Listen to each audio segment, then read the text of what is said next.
రాగి ఇడ్లీలు ఉడికాయో చూద్దామండి. ఇలా మనకి ఫింగర్కి ఏం పిండి అంటకపోతే ఇడ్లీలు మంచిగా ఉడికినట్లే. ఇప్పుడు స్టవ్ ఆఫ్ చేసుకున్నాము. స్టవ్ ఆఫ్ చేసుకుని ఒక 5 minutes వదిలిపెట్టాలి.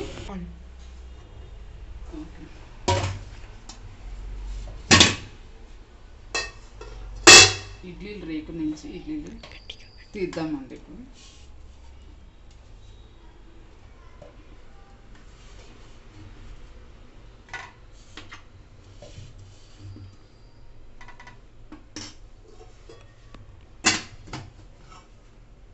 నేను ఇడ్లీకి కాంబినేషన్గా సాంబార్,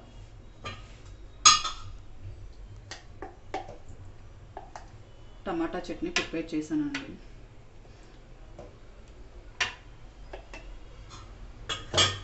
మీరు మీకు నచ్చిన చట్నీలతో ఇలా చేసుకొని తినండి, చాలా బాగుంటాయి. ఒకసారి ట్రై చేయండి.